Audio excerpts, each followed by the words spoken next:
I made a video called Worm Fork Coconut.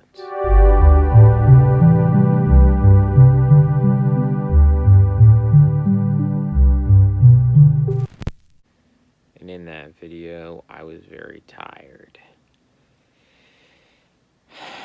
And I'm once again very tired. And what I like about making videos when I'm very tired is it puts me in a different emotional state. Oftentimes when I'm making videos, I'm trying to get as many facts and as much information out into the audience as possible. And so I'm making videos which are long, 30 minutes, 40 minutes, 50 minutes, 60 minutes, and so on. Because I'm trying to turn over these ideas sort of like a washing machine. And I'm trying to rinse everything out. I'm trying to rinse out all the ignorance, all the unthought thoughts. And I'm trying to do a deep cleaning, a brain cleaning, a mind cleaning. What do they call that? A brainwash? I'm trying to wash my brain. And when I'm very tired, it gives me a different perspective. It gives me a different emotional state. And I was thinking about all the knowledge that I've gained, and the use of that knowledge. And I've started to classify knowledge in different ways. I've started to say things like masculine knowledge and feminine knowledge, and priestly knowledge, warrior knowledge, factual knowledge, pedantic knowledge. I've started to classify knowledge. And as I've started to classify knowledge, I've started to become skeptical of the knowledge that I have and the knowledge that I could gain through the process of life that I undergo habitually. And this itself is a form of knowledge. You could say it's a form of psychological knowledge, spiritual knowledge, meta-knowledge, whatever you want to call it. But I think these are different types of knowledge, and these are different emotional states.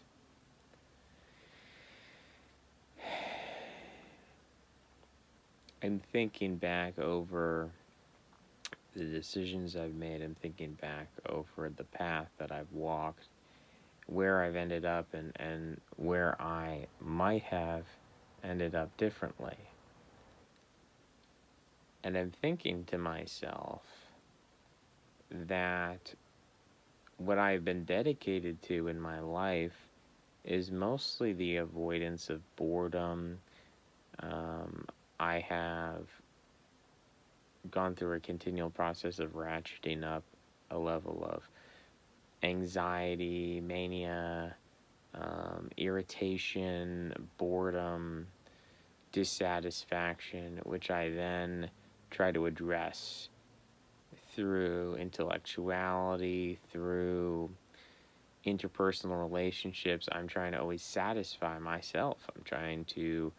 I'm being led by my emotions. So I have all these emotions, and I'm being led by them.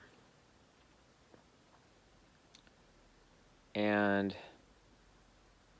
I kind of ask myself, how does one change this mindset? Because I just don't think this is congruous. I don't think that it fits together with a life filled with deep and lasting relationships.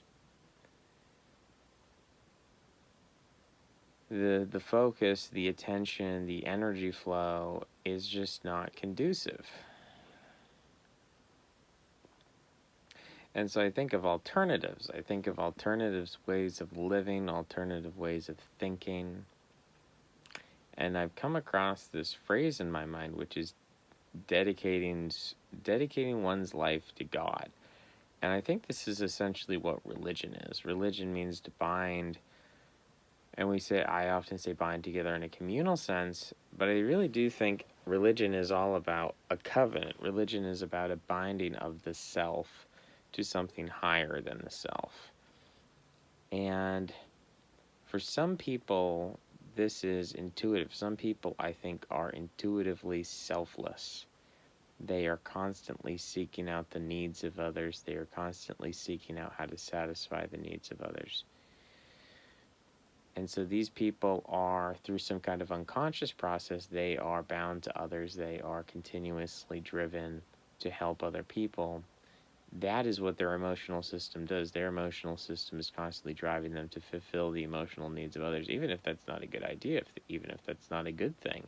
That could be very destructive. For instance, you have a narcissist, and then you have a codependent, and the codependent just keeps fluffing the narcissist, keeps saying, oh, you're so wonderful, you're so great, and the narcissist has a tantrum, and the codependent picks up the pieces.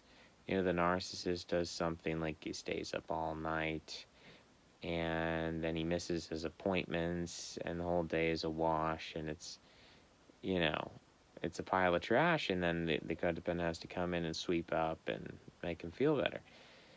This is enabling, right? This is enabling bad behavior. There's another end of the spectrum where you look at someone's bad behavior and you just read them the riot act and you say, you're going to hell. That's another approach. And then there's a third approach, which is you just see these kinds of behaviors and you disengage. But what I'm trying to say is that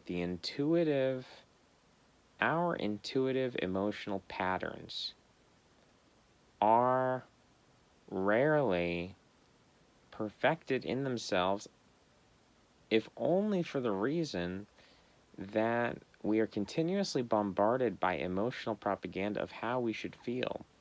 We are constantly being told to both hate ourselves, and I think everybody watching this channel has experienced moments in their lives where they've been told to hate themselves for various ideological reasons. But we're also told to love ourselves unconditionally. We have to love our body positivity. We have to love ourselves. And so these are contradictory emotional signals that we're being bombarded. We're being told, love yourself, hate yourself. And this focus on the self, of hating the self, loving the self, it's like, well, maybe we shouldn't just be so dedicated to the self. Maybe life isn't all about the self.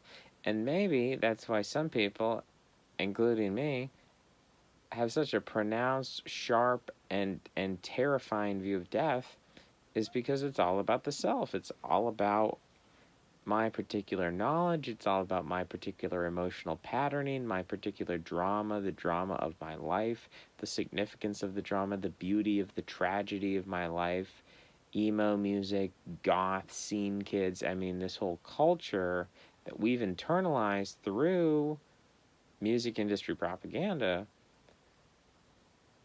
that we find value in these sorts of tragedies. Some people would say, well, this is a very ancient process. You go back to the Greeks, the Greek tragedy, very high form of artwork. Maybe so. Maybe so. Although I would contend that there is some kind of difference between Linkin Park and, Oedipus Rex. I would contend there's some kind of degree of difference there. But the intensity of our focus on the self, is it possible that we can dedicate ourselves to something else, something bigger, something higher than ourselves? And I don't think it can be merely codependent, dedicating ourselves to another person. Because if you dedicate yourself to, if you're a man, if you dedicate yourself to your wife, well, in fact, I do believe that all people, including women, enjoy the company of those who are driven and passionate about their own goals, and they're not simply codependent. So I don't think the solution is to dedicate yourself to a person or a political figure. I think ultimately we have to conceptualize what it would mean to dedicate ourselves to the highest good. And I think in an anthropomorphic sense, or in a personal sense, or in a soulful sense, really there's no better way to say it than to dedicate yourself, to dedicate your life to God. That is what it means to be a religious person. It's a practice, it's a daily practice, every day doing that. So I've run out of time. 10-minute video. Hope you like the short video. Bye bye.